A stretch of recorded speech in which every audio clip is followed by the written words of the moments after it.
बिहार विधानसभा चुनाव के आहट के साथ ही सभी राजनीतिक दल जातीय समीकरण दुरुस्त करने में अब जुट गई है। दलित महादलित के मुद्दे पर यहाँ की राजनीति तो पहले से ही गर्म थी, अब बाकी जातियों की गोलबंदी भी तेज हो गई है। एक तरफ बीजेपी इस बार लोकसभा चुनाव में 2019 का नतीजा फिर से दोहराना चाह रही है, जिसके लिए वो बिहार के क्षेत्रीय दलों को साधने में जुट गई है। लेकिन बिहार की राजनीति में इस बार एक बड़ा बदलाव देखने को मिल रहा है। जहाँ एक समय था जो बिहार में पिछड़ा वर्ग और अल्पसंख्यकों के सहारे सियासत चमकाई जा रही थी, वहीं अब अगड़ी जाति चुनाव में महत्वपूर्ण भूमिका निभा रही है। तो हम आपको बताते हैं कि कैसे महागठबंधन और बीजेपी फॉरवर्ड वोटरों को साधने में जुटी है, और साथ ही चर्चा करते हैं कि बिहार के जातिगत समीकरण की भी। हम आप लोगों को एक ताजा उदाहरण के साथ बताते हैं, जिससे सभी बातें क्लियर हो जाएगी। हाल ही में बाहुबली आनंद मोहन को रिहा किया गया है, जिस पर कई सवाल उठ रहे हैं। तो दूसरी तरफ मुख्यमंत्री नीतीश कुमार कह रहे हैं कि रिहाई नियमों के तहत हुई है। हालांकि कुछ लोग इसे राजनीति से भी जोड़कर देख रहे हैं। कहा जा रहा है कि आनंद मोहन की रिहाई के पीछे वजह 2024 का लोकसभा चुनाव है।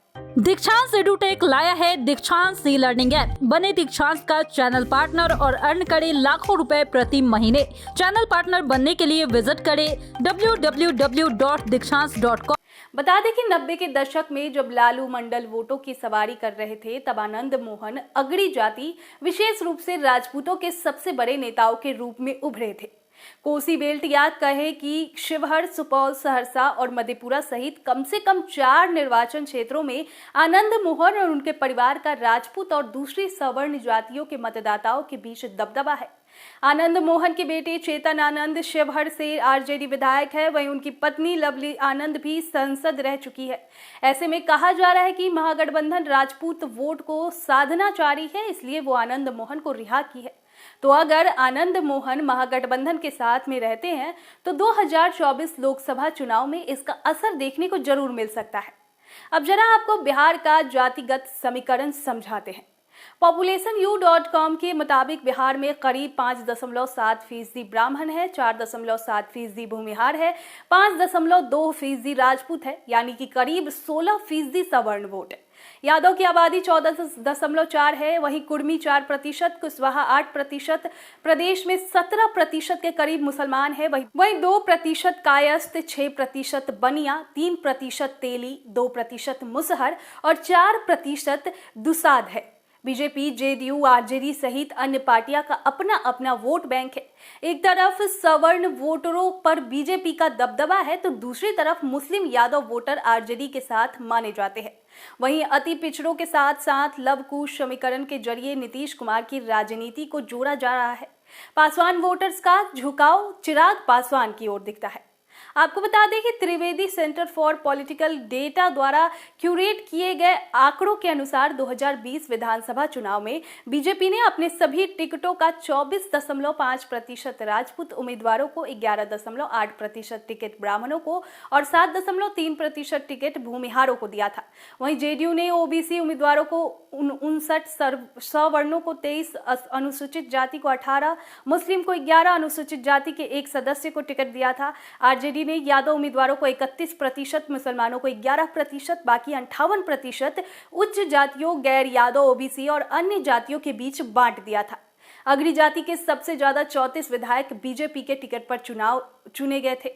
उनके बाद आरजेडी के टिकट पर 13, जदयू के टिकट पर 10 और कांग्रेस के टिकट पर 7 विधायक चुने गए थे। इंडियन एक्सप्रेस में 2020 बिहार विधानसभा चुनाव के बाद छपी पोस्ट पोल सर्वे के मुताबिक एनडीए को 52% ब्राह्मण, 51% भूमिहार, 55% राजपूत और 59% अन्य अपर कास्ट ने वोट किया था। वहीं महागठबंधन को मात्र 15% ब्राह्मण, 19% भूमिहार, 9% राजपूत और 16% दूसरे सवर्ण जाति का वोट मिला था।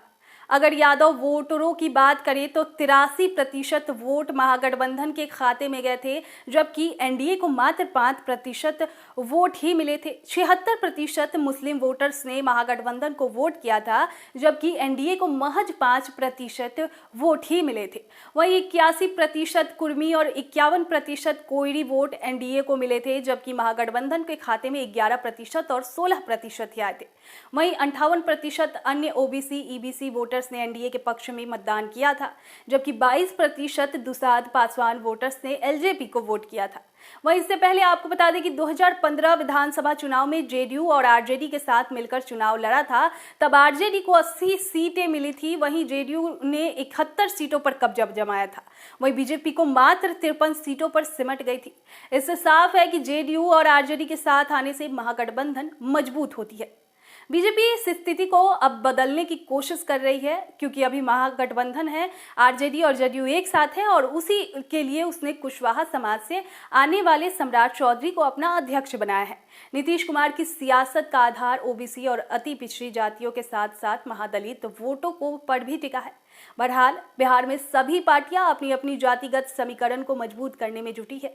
अब देखना तो ये होगा कि सवर्ण वोटर्स बीजेपी के साथ खड़े रहते हैं या फिर आनंद मोहन के नाम पर महागठबंधन इसे अपनी ओर करने में कामयाब रहती है। आपकी क्या राय है, हमें कमेंट बॉक्स में जरूर बताएं। दीक्षांत एडुटेक लाया है दीक्षांत डिजिटल क्लास। दीक्षांत डिजिटल क्लास का उपयोग कर छात्र बना सकते हैं पढ़ाई को बेहद आसान और मजेदार। दीक्षांत डिजिटल क्लास को स्कूल में बैठकर देखना है तो पेन ड्राइव और स्मार्ट टीवी बनेगा सही माध्यम। चलिए अब ये भी जानते हैं कि दीक्षांत डिजिटल क्लास का फी स्ट्रक्चर क्या होगा।